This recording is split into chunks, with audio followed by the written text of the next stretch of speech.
박재인의 경제노트입니다. 오늘은 다시 상승세로 반전된 강남 아파트에 대해서 진단해 보겠습니다. 고종환 한국자산관리원장 나와 계십니다. 안녕하세요. 네, 안녕하십니까.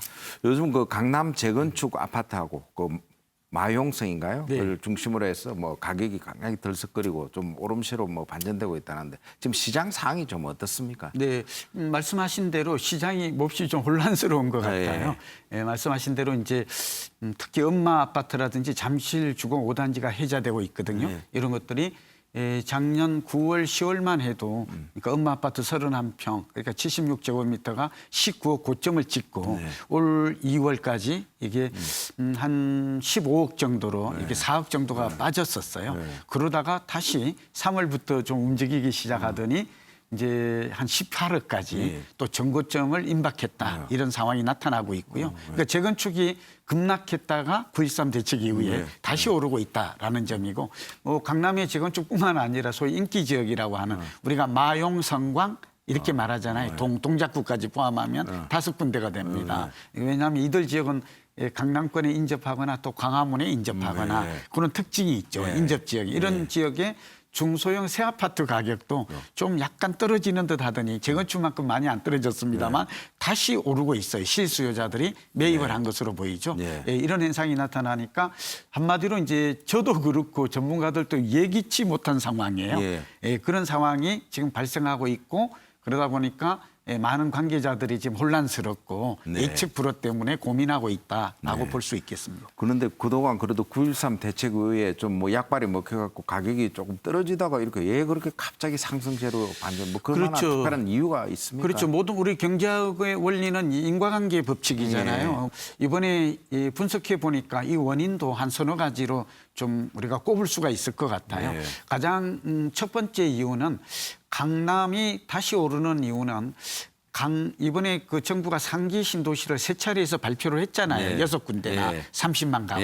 거기에 소위 과천의 7천 가구를 제외하고는 강남의 수요를 대체할 만한 소위 분산시킬 만한 그러한 신도시가 빠진 게 가장 큰 원인이라고. 그러니까 정책의 실패죠. 한마디로 말하면 과거에 1기 신도시 때는 분당, 2기 신도시 때는 뭐 판교라든지 위례, 또 광교까지 이게 분명하게 있었단 말이죠. 그런데 이번에 이게 어떤 일인지 빠졌어요. 저도 이거는 굉장히 의아해하고 좀 걱정스러운 부분이었는데 이 부분 여기다가 박원순 시장 서울시에서 께서 보니까 재건축 재개발은 다시 오르니까 여전히 억제하겠다. 이렇게 규제 일변도 정책을 계속해서 밀고 가겠다는 정책의 의지를 천명한 거거든요. 그러다 보니까 강남이 타깃이 된 거예요. 공급이 앞으로도 증가할 가능성은 적구나. 그러다 보니까 새 아파트 공급원이 재건축 재개발로 이 투자 수요가 집중된 것으로 이렇게 보여지고요. 두 번째는 화폐 계획이 영향을 미친 것 같아요. 리디노미네이션. 우리도 앞서 한번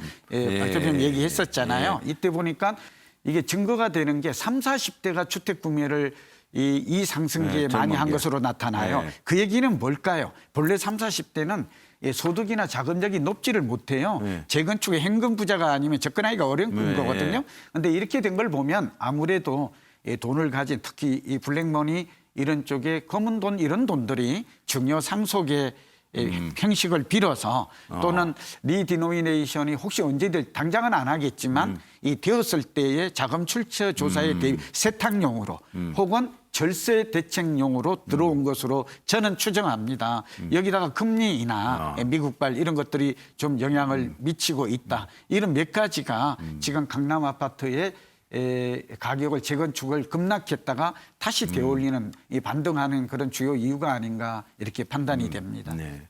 근데 이제 관심은 이게 뭐 일시적인 거냐 아니면 기조적으로 추세적으로 이 상승세가 계속 이어질 거냐 그게 제일 관심인 것 같은데 우리 원장님 어떻게 보세요? 네, 저는 결론부터 말씀드리면 지금의 현상은 이제 일시적인 것으로 저는 해석을 합니다. 그 이유가 이제 두 가지가 있는데요. 아까 제가 말씀을 좀 드린 그 원인을 잘 보면 사실은 공급 부족 때문이다. 그러니까 수급에 의해서 전월세 가격과 가격이 결국 시장 가격이 결정이 된다는 경제학적 기본 원리를 생각하면 공급이 되지 않는 한 또 공급 대책이 나오지 않는 한 사실은 집값을 근본적으로 안정시키기는 어려워 보여요. 그러나 저는 두 가지. 하나는 그런 측면도 있고 두 번째는 정부가 추가 규제 카드를 내놓을 가능성이 몹시 많아요. 아, 내놓을다고 그래서 보십니까? 제가 볼 때는 만지작거리고 있는 것 같고 뭐 저의 개인적인 추측입니다만 최악의 경우에는 재건축 같은 경우는 재건축 허가제, 토지거래 허가제까지. 허가제처럼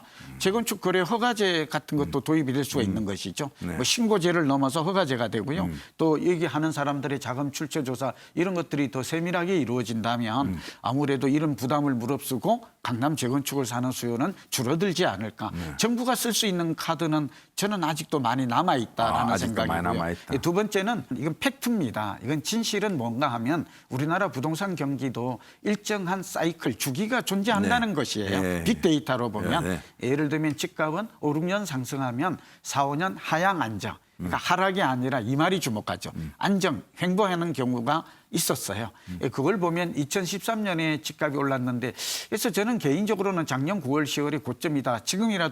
지금도 그런 확신을 갖고 있어요. 네. 그러나 6년째 상승했던 적도 있거든요. 네. 이걸 보면 올해까지는 상승세가 나타날 수는 있어요. 그러나 그럴 가능성은 드물어요. 또 왜냐하면 아까 상승 사이클로 보면 지금은 고점을 찍고 변곡점 그러니까 하향 안정 국면으로 사이클은 이미 전환된 게 아닌가 보여지고 그렇게 그림은 그렇게 올랐다가 이제 다시 네. 하향 국면으로. 그런데 이제 오르지 않는다는 얘기는 횡보하거나 약간 내릴 수 있다라는 것이죠. 네. 근데 문제는 서울의 공급 부족으로 전월세 가격이 안 내려요.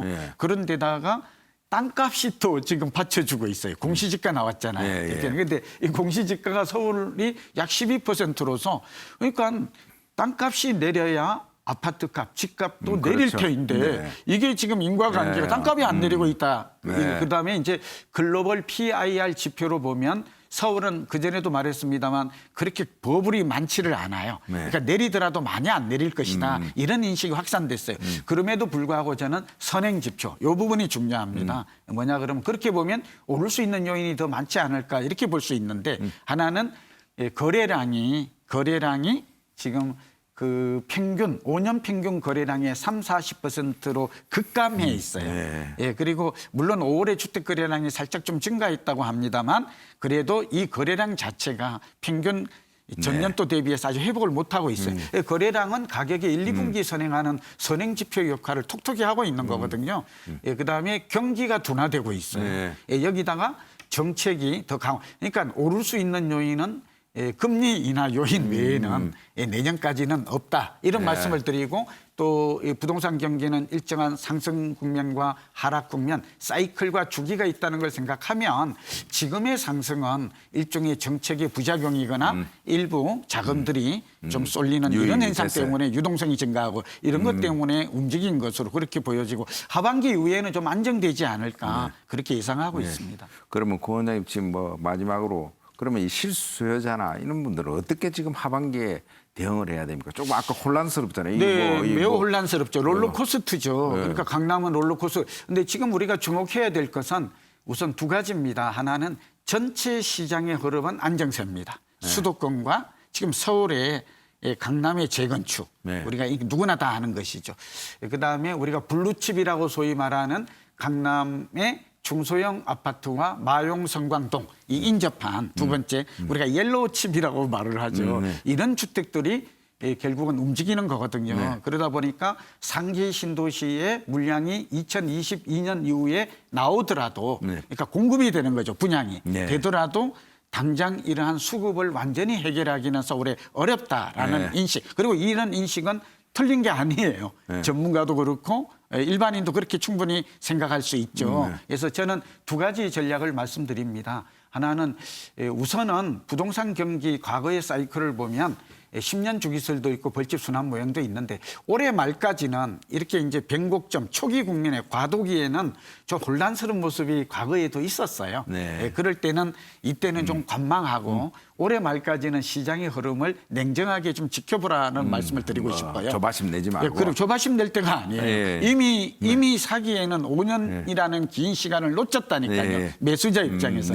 이미 가격이 재건축은 저점 대비해서 3배 가까이 올랐다니까요. 지금은 적극적으로 매입할 때가 아니에요. 그래도 매입하는 사람이 있다라는 것은 아까 뚜렷한 이유가 있다고 그랬죠. 일부에 국한된 얘기거든요.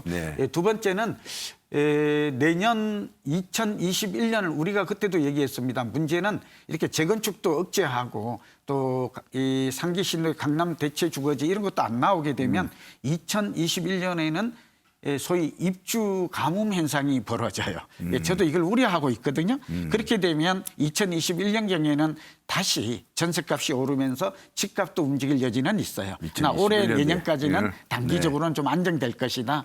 그리고 이제 2022년에 신규 분양이 쏟아져요. 30만 가구 수도권에서. 그래서 여기 많이 우리 얘기했었잖아요. 고양 장면도. 그래서 이걸 생각하고 이걸 종합적으로 지금 말이 길어진 이유는 종합적으로 생각해야 됩니다. 이걸 생각하면 사이클과 모든 걸 종합하면 올해 말까지는 좀 관망해라. 두 번째, 그러나 청약 통장을 가지고 있는 재건축 재개발 서울에서 분양 물량은 좀 많아지거든요. 내년까지는. 이때가 오히려 서울에 저렴한 비용, 실수요자들이 입성하기에는 또 내 집 마련하기에는 더없이 좋은 기회다. 또 경공매도 좀 생각해라. 다만 재건축 가치 투자 목적인 경우에는 조금 우리가 길게 보고 부동산 더 좀 하락할 때 그때 저점 매수 기회가 올 것으로 그렇게 전망이 되고 저는 그러한 전략이 가장 효과적인 자산 관리 전략이라고 생각합니다. 네, 오늘 좋은 말씀 감사합니다. 네, 고맙습니다.